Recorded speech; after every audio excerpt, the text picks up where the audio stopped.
แหละสอนให้เกิดความเบื่อหน่าย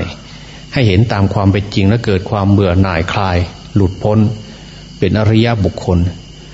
จะทำยังไงจึงจะเบื่อหน่ายคลายก็ให้พิจารณาอย่างที่หลวงพ่อพูดนะ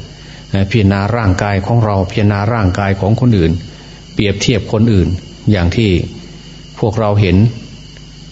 รูปภาพหรือรูปทางโทรทัศน์อย่างที่พวกเราเห็นนั่นน่ะก็มาเปรียบเทียบดูกันร่างกายของมนุษย์มีเพียงแค่นี้หนอถึงจะเป็นยังไงเป็นฝ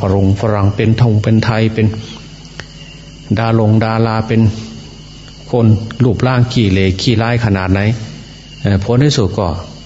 ล้มหายตายลงสู่แผ่นดินทั้งหมดไม่มีใครที่จะอยู่ตลอดไปคำชั่วฟ้าดินสลายเป็นอนิจจังของไม่เที่ยงเมื่อสิ่งของที่ไม่เที่ยงสิ่งนั้นเป็นทุกข์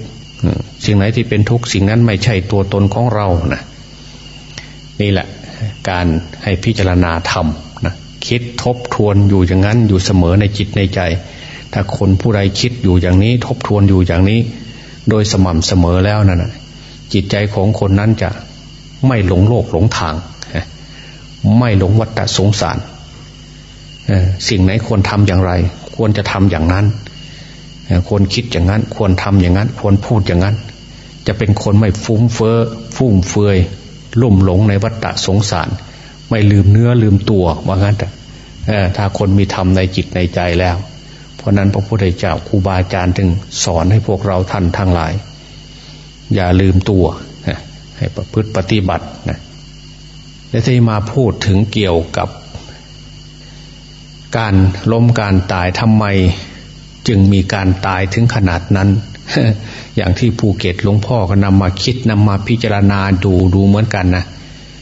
ถ้าจะเปรียบเทียบกับนิทานหรือว่ามาในพระไตรปิฎกเนี่ยเรียกว่าพระเจ้าวิทูตภะเป็นลูกของพระเจ้าประเสฐิโกศลโกรธแค้นให้สากยวงศ์คือโกรธแค้นให้พญาติของพระพุทธเจ้าว่างั้นเถอะกรุงกบิลพัสพญาประเสนนี่กรุงสาวัตถีพอพระเจ้าวิทูตภะขึ้นครองราชย์แทนพระบิดาคือพระยาประเสฐิโกศลแล้วก็โมโหโกรธผูกอาฆาตอยู่สมัยเป็นเจ้าชายว่างั้นเถอะเขาเจ้าชายเขาหาว่าดูถูกตัวเองพอได้เป็นพระเจ้าแผ่นดินท่านก็ยกทัพไปเพื่อจะไปล้างแค้นเป็นอย่างนั้นเด้ความอาฆาตพยาบาทเนี่ยพาตกนรกหมกไหมนะทั้งที่เรื่องมันผ่านไปแล้วก็น่าจะให้อภัยน่าจะจบไปแต่ความโกรธโมโหโทโสในจิตในใจเนี่ยมันจบไม่เป็นเหมือนกันแต่มันผูกอาฆาตเนี่ยนะหนทางไปสู่นรกอเวจีหนทางแห่งความจิบหายพระเจ้าวิทูตภะเนี่ยก็ยกทหารไปพระพุทธเจ้าท่านรู้ว่าวิทูตภะเนี่ยจะไปฆ่าพญาติพระวงศ์ของพระพุทธเจ้าพระพุทธเจ้าก็เสด็จไปอยู่ครึ่งทางเหมือนกันที่พระเจ้าวิทูตภะจะยกทัพไปพอวิทูตภะไปเห็นพระพุทธเจ้านั่งอยู่ในร่มต้นไม้ตามลำพังวิทูตภะก็ปลดเครื่องอะไรทหารอะไรเอาไปเข้าไปกราบพระพุทธเจ้าพระพุทธเจ้าก็ถามมหาบพิตรไปอะไรมาอะไรทักทายปราศัยพระวิทูตภะก็ใจอ่อนโอ้พระพุทธเจ้าคงจะรู้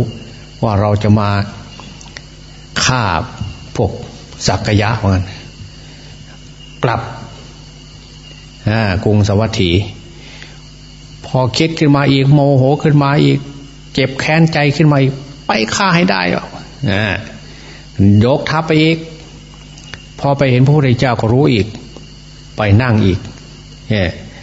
เข้าไปกราบอีกพระพุทธเจ้าคงจะรู้เราว่า